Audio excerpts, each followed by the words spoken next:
నమస్కారం. Falcon pump సమర్పించు చేను చిలక కార్యక్రమానికి స్వాగతం. చేను చిలక కార్యక్రమాన్ని విశేషంగా ఆదరిస్తున్న రైతాంగానికి శుభాభివందనాలు.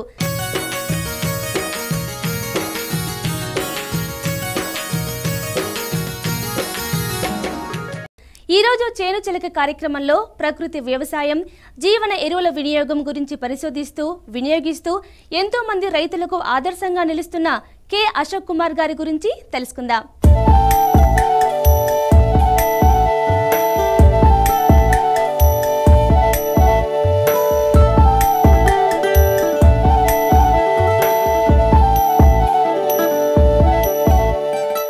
వ్యవసాయం వ్యవస్థకి సాయం అందిస్తున్న అపూర్వ రంగం.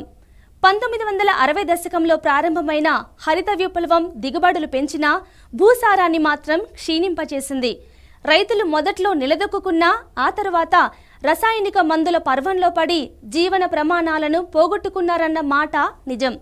అటువంటి పరిస్థితిని మార్చి ప్రజల ఆరోగ్య పరిరక్షణకు నడుం కట్టి మరలా రైతులందరినీ ప్రకృతి సేంద్రియ వ్యవసాయం వైపు మరల్చేలా ఎంతో మంది కృషి చేశారు, చేస్తూనే ఉన్నారు. అటువంటి వారిలో అశోక్ కుమార్ గారు ఒకరని చెప్పడంలో ఎలాంటి సందేహం లేదు. ప్రాకృతిక వ్యవసాయం చేస్తూ చిరునవ్వుల గ్రామీణ భారతాన్ని ఆవిష్కరించే ప్రయత్నం చేస్తున్న అశోక్ కుమార్ గారికి ఆకుపచ్చని అభినందనలు తెలుపుతున్నాం. రసాయనిక ఎరువులతో ఎండిపోయిన భూమిని మరలా సాధారణ స్థితికి తెచ్చే జీవన ఎరువులను వినియోగిస్తూ మంచి ఫలితాలను పొందుతూ ఎంతో మందికి ఈ జీవన ఎరువుల ప్రాముఖ్యతను తెలియజేస్తున్న అశోక్ కుమార్ గారు చేస్తున్న వ్యవసాయం గురించి తెలుసుకుందాం.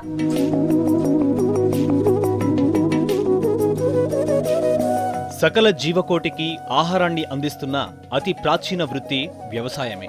రాతి యుగంలో చెకుముకి రాయితో నిప్పును సృష్టించి జల వనరులను, భూవనరులను అందుబాటులోకి తెచ్చుకొని ఆకులు, అలములతో చేసుకున్న ఆహారాన్ని తినడం మానేసి రుచికరంగా ఆహారాన్ని పండించుకొని మానవజాతి మనుగడను వృద్ధి చెందించేందుకు దోహదపడింది వ్యవసాయమే. కాలక్రమేణా వ్యవసాయానికి అనువుగా పరికరాలను సృష్టించుకొని క్రమేణా వాటిని ఆధునీకరించుకొని నాగలిని కనుగొన్న చేతితోనే వన్యప్రాణుల్ని మచ్చిక చేసుకొని కొన్నింటిని వ్యవసాయం కొరకు, మరికొన్నింటిని ఇతర వ్యాపకాల కోసం నామకరణం చేసుకుని నూతన వ్యవస్థకు రూపకల్పన గావించి అలనాటి మానవుడి నుంచి రైతుగా రూపాంతరం చెందిన మానవజాతి గురించి మనకు తెలిసిందే. ఒకవైపు వ్యవసాయాన్ని, మరోవైపు పశువులను పెంచుకుంటూ పాడి పంట అనే నానుడికి ప్రతిరూపంగా మారాడు రైతు.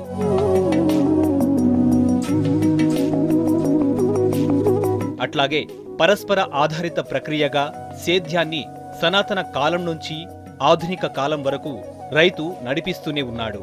అయితే అదే సమయంలో కాలానికి అనుగుణంగా భూసారం తగ్గడం, దిగుబడులు ప్రమాణాలు పడిపోవడం లాంటివి వాటిని గమనించి గొర్రెల, పశువుల, మేకల, ఆకుల వ్యర్థాలను ఉపయోగించి మరల భూసారం అభివృద్ధి కోసం కృషి జరుపుతున్న సమయంలోనే అమాంతంగా పెరిగిన జనాభాకు సరిపడా తిండి గింజలను అందించలేకపోవడం జరిగింది. ఈ విపత్కర పరిస్థితుల్ని అధిగమించే ప్రయత్నంలో వచ్చిందే హరిత విప్లవం.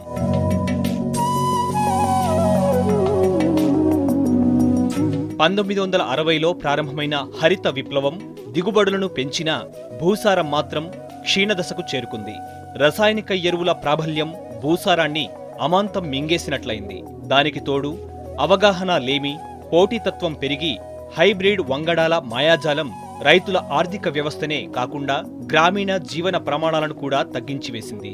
1,00,000 టన్నుల దిగుబడి అనేదాన్ని సాధించినా మితిమీరి వాడిన రసాయనాలు భూ ఆరోగ్యాన్ని, ప్రజల ఆరోగ్యాన్ని, జీవ వైవిధ్యాన్నే దెబ్బతీసింది. ప్రపంచమే ఓ కుగ్రామంగా మారి జరిగిన విషయాలపై లోతుగా విశ్లేషించి మరలా వ్యవసాయాన్ని పూర్వపు పద్ధతుల ద్వారా చేయడమే మంచిదని భావించిన ప్రస్తుత తరుణంలో ఈ ప్రాకృతిక వ్యవసాయం పునర్వైభవాన్ని పొందడం ప్రారంభమైంది.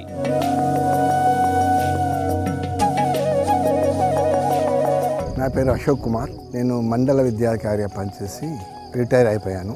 10 సంవత్సరాల నుంచి తోటలు ఉండేవి, మామిడి తోట ఉండేది. అయితే రిటైర్ అయిన తర్వాత 4 years నుండి పూర్తి 100% దీనికి డైవర్ట్ అయిపోయినా. వెనుకటి కాలంలో సహజంగా వ్యవసాయం చేసేవాళ్ళు. వాళ్ళ వ్యవసాయంలో ఎలాంటి చీడపీడలు రాకుండా ఉంటుండే మొక్కలకి. సహజంగా భూమిలో దొరికే ఎరువులే వాడేవాళ్ళు. సహజంగా వాతావరణంలో వచ్చే చీడ పురుగులు, మిత్ర పురుగులతో చంపేసుకునే వాళ్ళం. ఈ ప్రపంచవ్యాప్తంగా ఇప్పుడు అందరూ కూడా సేంద్రియ వ్యవసాయం వైపుకి ఆలోచన చూస్తున్నారు అందరూ. ఇప్పుడు ప్రస్తుతం రైతు ఏం చేస్తున్నాడు? సేంద్రియ వ్యవసాయం మనం ఇప్పుడు దాదాపుగా చాలా మంది పాటిస్తున్నారు.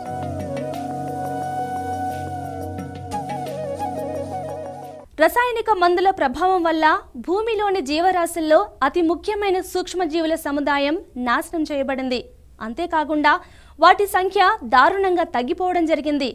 దానివల్ల నేలకున్న సహజ గుణాలు, నేల ఆరోగ్య పరిస్థితి క్షీణించే దశకు చేరుకోవడం అనేది ఆందోళన కలిగించే విషయం. ఈ రసాయనిక మందుల ప్రభావం వల్ల ప్రజల ఆరోగ్యం రోజురోజుకు క్షీణిస్తోంది. ఇటువంటి తరుణంలో నత్రజనిని స్థిరీకరించే జీవన ఎరువుల వాడకం అత్యవసరంగా మారింది.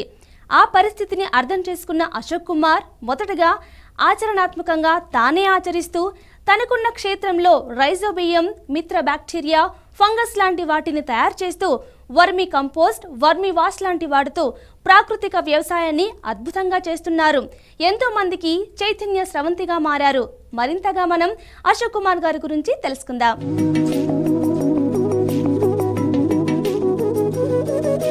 జీవన ఎరువులు, రైజోబియం, మిత్రపురుగుల సంరక్షణ, భూసార అభివృద్ధి, వర్మీ కంపోస్టు, వర్మీ వాష్ లాంటివన్నీ రైతుకు అందుబాటులో ఉండేవేనని, దానిని ఉపయోగించుకోవడం, రసాయనిక ఎరువుల వాడకం వల్ల జరిగే నష్టాలను నివారించుకోవడం, ఖర్చులేని వ్యవసాయాన్ని స్థానిక వనరులతోనే చేయడం వల్ల రైతుకు ఎంతో ప్రయోజనమంటారు అశోక్ కుమార్ గారు.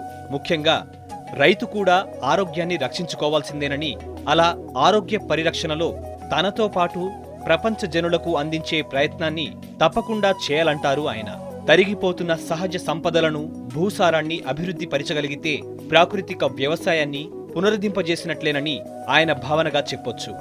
ఎకలాజికల్ ఇంజనీరింగ్ అంటే వాతావరణాన్ని సహజ పరిస్థితుల్లో చేసుకోవడం. ఏది మిత్రపురుగులను ఆకర్షించుకుంటూ శత్రుపులను చంపడం కోసము ఇక్కడ బంతి చెట్లు నాటబడతాయి. వరిలో వచ్చే గడ్డిదోమ, పచ్చదోమ, తెల్లదోమ, వరికులు తెగులు, ఇవన్నీ వచ్చే క్రిములన్నీ దానికి మెల్ల ఆకర్షింపబడిన తర్వాత సహజంగా తిరిగే బూగలు, సీతాకోక చిలుకలు, రెడీమేడ్ బగ్స్ వాటిలో ఉండేసి మనకు సహజంగా వాతావరణం కాపాడుతుంది. ప్రకృతిలో ఏది కూడా మనకు పరిక్రాంతి లేదు. భూతులసి మొక్క ఎంత బలం ఇది భూమికి. ఇది ఎలాంటి చీడపీడలు లేకుండా మంచి క్రిములను ఎవైతే మిత్రపులు ఉందో ఇది ఆకర్షించుకుంటాయి, దీన్ని వాళ్తాయి, అవి పోయి శత్రుపులను తింటూ ఉంటాయి. ఇవన్నీ కూడా రసాయనం కాకుండా సహజంగా ఔషధ మొక్కలు. ప్రతిదీ భూమి మీద ఔషధ మొక్కనే.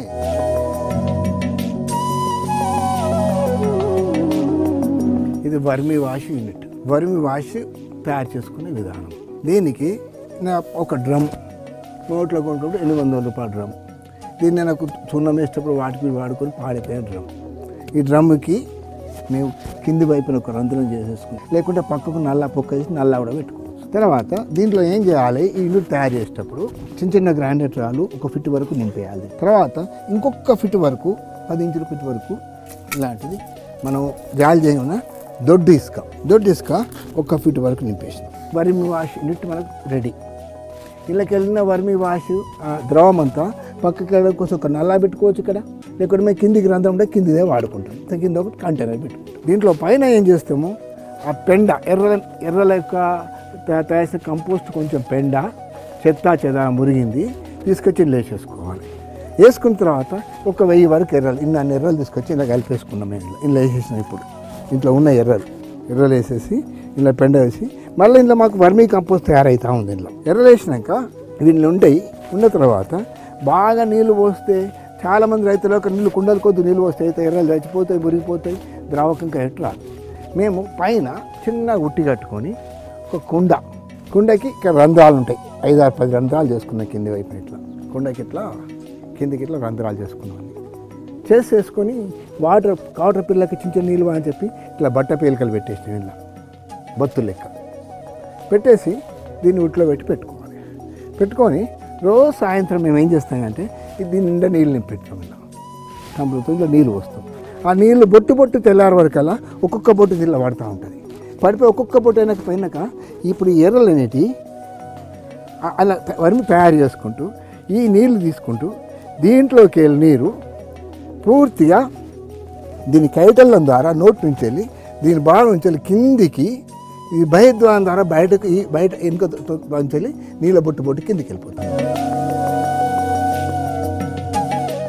జీవన ఎరువుల జీవన సముదాయాన్ని తయారు చేస్తూ భూసార పరిరక్షణకు కంకణం కట్టుకున్న అశోక్ కుమార్ గారికి ఉన్న తపన అనిర్వచనీయంగా అభివర్ణించవచ్చు. మండల ఎడ్యుకేషన్ ఆఫీసర్గా తనకున్న తెలివితేటల్ని జీవన ఎరువుల పరిజ్ఞానాన్ని మిళితం చేసుకొని వ్యవసాయాన్ని సంప్రదాయ పద్ధతిలో చేస్తూ ప్రజల ఆరోగ్య పరిరక్షణ ధ్యేయంగా కృషి చేస్తున్న అశోక్ కుమార్ గారు అభినందనీయుడని చెప్పొచ్చు.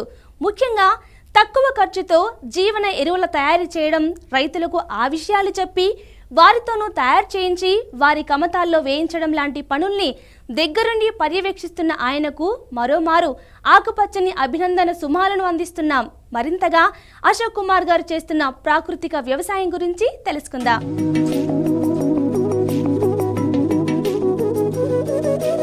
భూమి గుండ్రంగా ఉన్నట్లు, కాలచక్రం వెనక్కి వెళ్ళినట్లు, ఎక్కడ పోగొట్టుకున్నామో అక్కడే పొందేట్లు ఎంతోమంది రైతులు జీవన ఎరువుల్ని గోధారిత ప్రకృతి వ్యవసాయానికి జోడించి మంచి ఫలితాలను పొందడమే కాకుండా ఎంతోమంది ప్రజల ఆరోగ్యాన్ని, మరెంతోమంది జీవన ప్రమాణాలను పెంచుతూ ఆరోగ్య భారతావనిని, చిరునవ్వుల భారతావని ఆవిష్కరణకు శ్రీకారం చుట్టారు.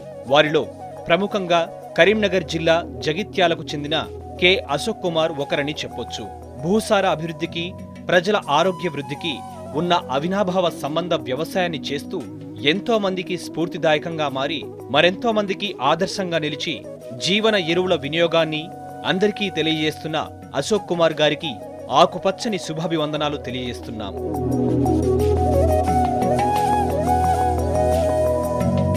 వ్యవసాయమైన మన ఇంటి పరిసరాలైన వాతావరణం ప్రభావం, చుట్టూ ఉన్న సమాజం వల్లనే భావి జీవితం బాగుంటుందని, పచ్చని వాతావరణాన్ని మనం సృష్టించుకుంటేనే మన జీవితాలు కూడా పచ్చగా కళకళలాడుతూ ఉంటాయని అంటారు అశోక్ కుమార్ గారు. తాను వ్యక్తిగతంగా సృష్టించుకున్న వ్యవసాయ సామ్రాజ్యం ఎంత గొప్పదైనా, ఎంతో మంది సందర్శించినా ఎదిగిన కొద్దీ ఒదిగి ఉండే మనస్తత్వం అశోక్ కుమార్ గారిది. ఈ ప్రకృతి వ్యవసాయదారుడి ప్రతి సృష్టిలో అద్భుతమైన ప్రక్రియలను చేపట్టి అంతరించిపోతాయనుకుంటున్న ఎన్నో మిత్ర పురుగులను తయారు చేస్తూ బయోడైవర్సిటీకి ప్రతిరూపంగా మారారు అశోక్ కుమార్ గారు అని చెప్పడంలో ఎలాంటి సందేహము, ఎలాంటి అతిశయోక్తి లేదు. అందుకే ప్రకృతి దృశ్య స్వాప్నికుడిగా, భూసార పరిరక్షకుడిగా అశోక్ కుమార్ గారిని అభివర్ణించవచ్చు.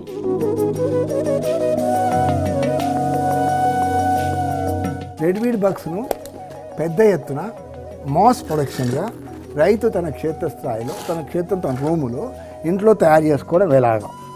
దీనికి ఒక తట్ట తీసుకోవాలా, తట్టలో కొంచెం ఇసుక పోసి సహజ వాతావరణం, అడిగి వాటికి చేను వాతావరణం 2 రాళ్ళు పెట్టేసి ఒక పేపర్ ఇట్లా కార్లేట్గా మలిచేసి ఇలా ఇట్లా పెట్టేసి కొన్ని రెడ్వీడ్ బగ్స్లో వదిలిపెట్టాలి. మేల్ ఫిమేల్ ఒక జత 2 జతలు కానీ పెద్ద పట్టణంలో వదిలిపెట్టాలి.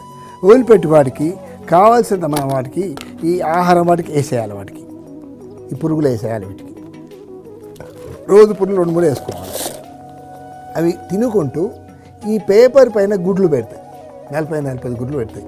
ఇలా పక్కల పేపర్ పైన కొంచెం దూదికి ఇట్లా తేనె పెట్టి పెట్టినాక పేపర్ పైన అన్ని ఇట్లా గుడ్లు పెడతా ఉంటాయి. పెట్టిన తర్వాత ఒక బట్ట తీసి మూత కట్టేసి దాన్ని పెట్టేసి రూములో పెడితే కథం. దీని ద్వారా మనకు వారంకు ఈ తట్ట ద్వారానే ఒక 2 పేర్లు వదిలిపెడితే వారంలో ఒక 1000 పిల్లలు మన గుడ్లు పెడతా ఉంటాయి. అవి ఒక నెల లోపల మనకు 1000 కొద్ది పిల్లలు మల్టిపుల్ అవుతూ ఉంటాయి. అంటే ఒక జత 45 గుడ్లు, 45 గుడ్లు 45 పిల్లలు, 45 పిల్లలు మళ్ళీ 45 పిల్లలు పెట్టుకుంటూ పోతాయి. కనుక తట్టలో కొద్దిగా వేయించి మనం సహసిద్ధంగా వదిలిపెడితే సరిపోతుంది.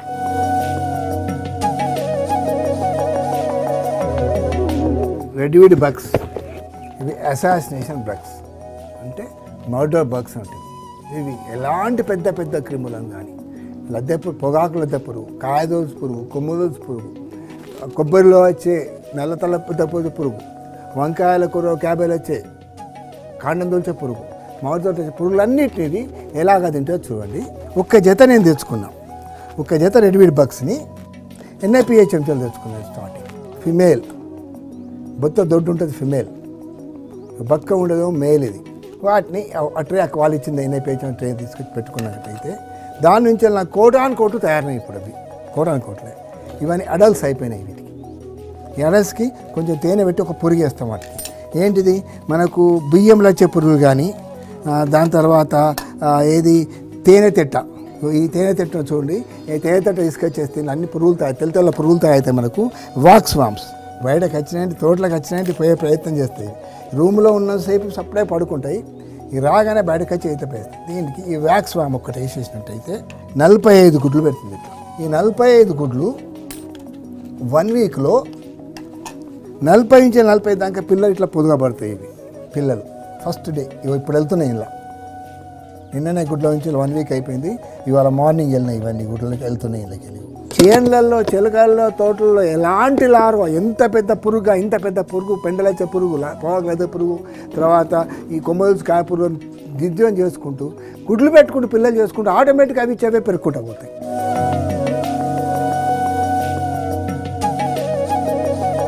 సూడోమోనాస్ ఫ్లోరెసెన్స్ బ్యాక్టీరియా ఇది సహసిద్ధంగా మన భూమిలో ఉంటుంది.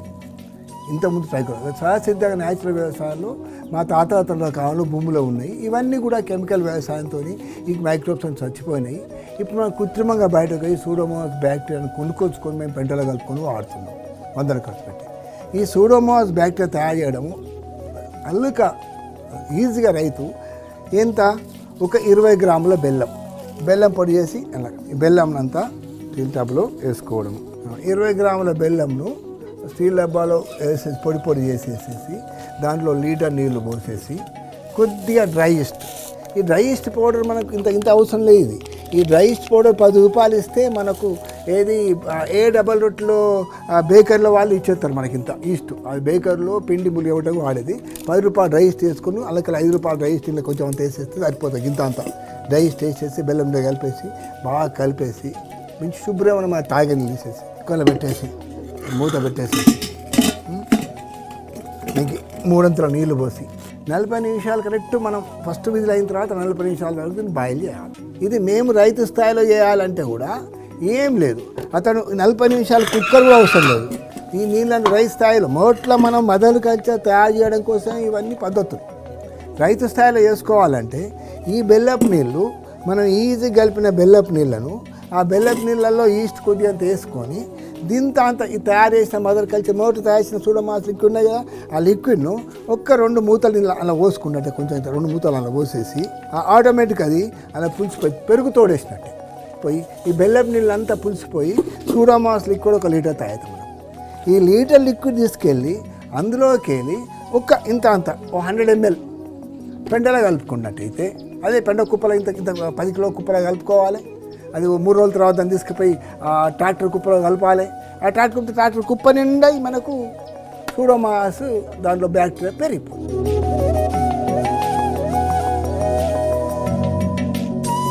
ఇది ట్రైకోడర్మా ఆరిజాంటమ్ అనే ఫంగిసైడ్. దీన్ని మనము మార్కెట్లో కొనుక్కొచ్చుకుంటాము. అంటే కేజీ ట్రైకోడర్మా ఫంగిసైడ్ 200 రూపాయలు కొనుక్కొచ్చుకుంటే దాంట్లో 10 గ్రామ్సే ట్రైకోడర్మా పౌడర్ ఉంటుంది.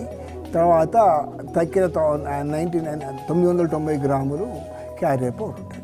దాన్ని సహజసిద్ధంగా రైతు ఎట్లా తయారు చేసుకోవాలి. నేను దీన్ని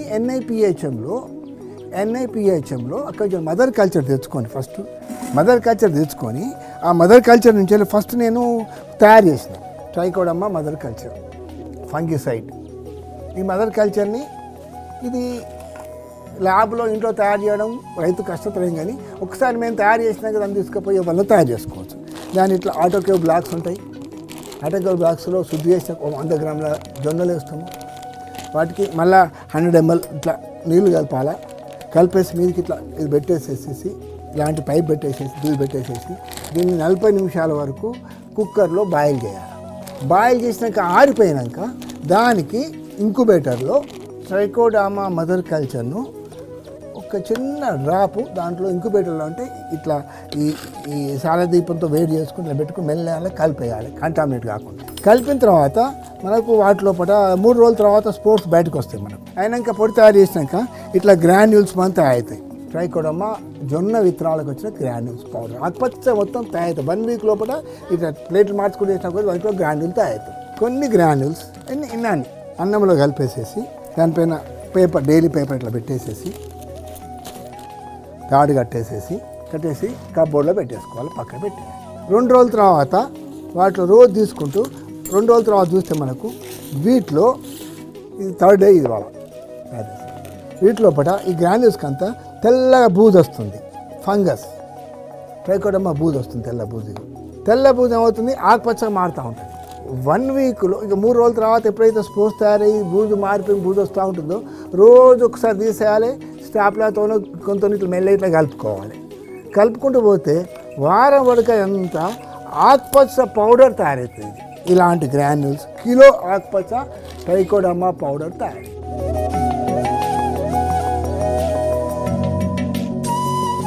జీవన ఎరువుల వినియోగం వ్యవసాయ రంగానికి ఎంత ముఖ్యమో వివరిస్తూ ఎంతోమంది భావితరపు వ్యవసాయదారులకు స్ఫూర్తిగా ఇప్పటికే వ్యవసాయ రంగంలో ఉన్న వారికి చైతన్య వారధిగా నిలుస్తున్న అశోక్ కుమార్ గారు మరెంతో కృషిని చేసి ప్రాకృతిక వ్యవసాయ సారథిగా నిలవాలని కోరుకుందాం.